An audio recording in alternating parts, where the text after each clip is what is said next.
नमस्कार दोस्तों। आज हम हमारी गाड़ी है ये महिंद्रा 3XO डीजल इंजन है। तो इसमें हम डीजल इंजन को हम समझते हैं कि हमारा जो डीपीएफ जो सिस्टम है या जो BS6 गाड़ियां हैं उनमें सिस्टम क्या अलग है, पहले क्या हुआ करता था और अब क्या अलग है। तो जैसे कि ये हम देख पा रहे हैं, ये हमारा इंजन बे है, ठीक है। तो यहाँ पर जो पहले BS4 डीजल इंजन आया करते थे, उसमें क्या होता था कि ये हमारा इंजन है, ठीक है। ये इंजन होता था, ये इनटेक मैनिफोल्ड है। यहाँ पर जो फ्रेश एयर आती है, यहाँ से ये फ्रेश एयर का पाइप जा रहा है, यहाँ फिल्टर लगा हुआ है और ये फ्रेश एयर का पाइप यहाँ टर्बो में आता है, ठीक है। टर्बो से एयर कंप्रेस होती है, कंप्रेस होके हमारा इंटरकूलर के अंदर जाती है, यहाँ पे इंटरकूलर लगा हुआ है। और इंटरकूलर से फिर ये यहाँ पर इनटेक मैनिफोल्ड के अंदर जाकर हमारी इंजन में जो फ्रेश एयर जाती है, फ्रेश एयर अंदर जाती है इंजन में, कंप्रेस होती है, कंप्रेस होके उसमें जो इंजेक्टर से डीजल स्प्रे होता है। ये जो कवर लगा हुआ है इसके नीचे इंजेक्टर है, 4 सिलेंडर है, 4 अलग अलग इंजेक्टर। अब वहाँ पर कंप्रेशन की वजह से टेम्परेचर इतना हाई हो जाता है कि डीजल जैसे ही स्प्रे होता है वो डीजल बर्न हो जाता है। बर्न होने के बाद में ये जो विस्फोट होता है फ्यूल का, उससे क्या होता है, पिस्टन नीचे जाता है और उससे हमारा जो इंजन है, क्रैंक है, वो रोटेट करता है और उससे हमें पावर मिलती है, ठीक है। अब उसके बाद में जो जली हुई गैसेज, जिसको अपन एग्जॉस्ट गैस बोलते हैं, जो इंजन से जलकर बाहर निकल रही है, उसमें क्या होता है कि जो सबसे पहले जो पुराने इंजन थे उसमें वो एग्जॉस्ट गैस आती थी सीधी, यहाँ पर पाइप लगा होता था और वो ये जो पूरा सिस्टम कुछ नहीं होता था, यहाँ से एक पाइप होता था और वो सीधा पीछे जाता था मफलर, जिसको हम बोलते हैं। यहाँ जैसे अपन नीचे से इसमें देखें तो पीछे पीछे जो धुआं निकलता है उसके लिए मफलर लगा हुआ है वहाँ पे, जो कि इंजन की साउंड को कम कर देता है। फिर क्या हुआ कि समय के साथ में ये इंजन डेवलप हुआ और डेवलप होकर इसकी इफ़िशियंसी बढ़ाने के लिए यहाँ पर हमने लगाया एक टर्बोचार्जर।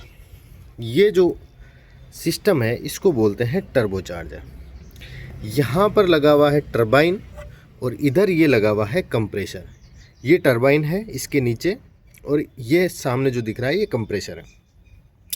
ये जो हमारी एग्जॉस्ट गैस आ रही है, जो इंजन से जो धुआं निकल रहा था गर्म, उस गर्मी से हमने क्या किया कि एनर्जी निकाली, उस गर्मी से इस टरबाइन को घुमाया और ये जब टरबाइन घुमा तो यहाँ पे साथ में कंप्रेसर है, जो क्या करेगा कि हमारी जो फ्रेश एयर आ रही है उसको कंप्रेस करेगा।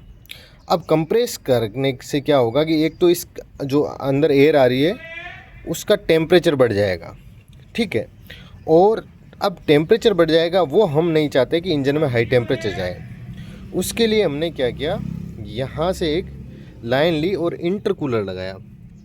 ये जहाँ पर लाइन जा रही है और जो आपको ये वाला जो सिस्टम दिखाई दे रहा है, ठीक है, ये इंटरकूलर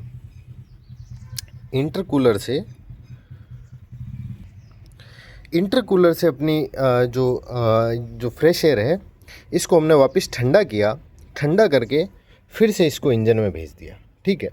इंजन में भेजा तो अब क्या हुआ कि हमें ज़्यादा एयर है वो हमें इंजन में मिली, जिसकी वजह से ज़्यादा ऑक्सीजन मिली और इसके अंदर जो इनटेक मैनिफोल्ड था उसमें हमें थोड़ा सा प्रेशर भी मिला। उसकी वजह से क्या हुआ कि अब आपका डीजल पूरी तरह से बर्न हुआ और जो टेम्परेचर था वो और हाई हुआ, विस्फोट था वो और हाई हुआ। उससे क्या हुआ कि पूरा आपका डीजल बर्न हो गया और आपकी इफ़िशियंसी है वो बढ़ गई। जो हमारा टर्बोचार्ज जो भी इंजन होता है, चाहे पेट्रोल डीजल, उसमें यही फंक्शन होता है और उससे हमारी इंजन की इफ़िशियंसी बढ़ गई। तो यहाँ पर जो पहला फेज़ था उसमें टर्बोचार्जर भी नहीं था। दूसरे फेज़ में हमने क्या किया, इंजन के साथ में टर्बोचार्जर ऐड कर दिया ताकि हमारी इफ़िशियंसी बढ़ जाए। अब इफ़िशियंसी बढ़ गई, लेकिन इससे हमें दिक्कत आई, हमें मतलब कार ओनर्स को नहीं, ये दिक्कत आई सरकारों को और जो इन्वायरमेंटल नॉर्म्स हैं उनको उन्होंने कहा कि जब आप इंजन के अंदर पूरा का पूरा डीजल बर्न कर दोगे तो उससे क्या होगा कि टेम्परेचर इतना हाई जाएगा, और जितना टेम्परेचर हाई जाएगा हमारी फ्यूल इफ़िशियंसी उतनी एवरेज गाड़ी अच्छा निकालेगी। अब टेम्परेचर हाई गया, उससे क्या हुआ, यहाँ पर नॉक्स फॉर्मेशन हुआ। नॉक्स फॉर्मेशन क्या होता है कि हमारे जो एयर है, हमारे आसपास जो एयर है उसके अंदर लगभग हमारा 70% क्या होता है, नाइट्रोजन होता है। अब वो नाइट्रोजन यहाँ पर ऑक्सीजन और नाइट्रोजन इस इंजन में जाते हैं। अब जब वो ऑक्सीजन और नाइट्रोजन इस इंजन के अंदर जाते हैं तो ये टेम्परेचर इतना हाई है कि जब वो डीजल बर्न होता है तो यहाँ पर नाइट्रोजन और ऑक्सीजन मिल के बनाते हैं नॉक्स, NO2 या NO3 NO4 कुछ भी, उसको हम बोलते हैं नॉक्स। ठीक है, अब वो जो नॉक्स बनता है उसकी वजह से हमारा जो इन्वायरमेंट है वो होता है डैमेज। जो नॉक्स फॉर्मेशन होता है उससे हमारी एसिड रेन भी होती है और कई तरीके से ये हमारे लिए हार्मफुल है।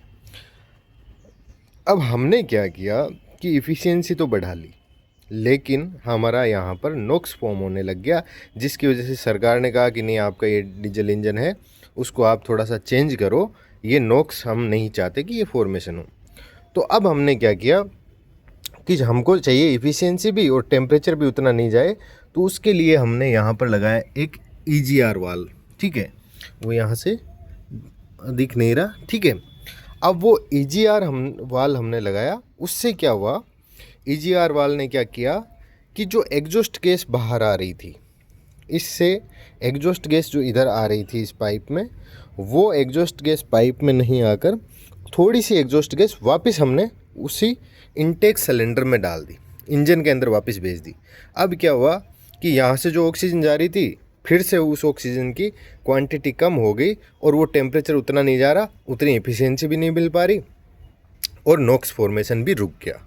ठीक है, उसको कंट्रोल करने के लिए जो ECU कंप्यूटर होता है हमारा, यहाँ पर जो कंप्यूटर लगा रहता है, ये कंट्रोल करता है कि आपका जो आपका EGR वाल्व है उसको ओपन करना है या नहीं करना। ठीक है, वो हो गया EGR वाल्व। यहाँ आ गया हमारा BS4 इंजन EGR वाल्व के साथ कंप्लीट हो गया।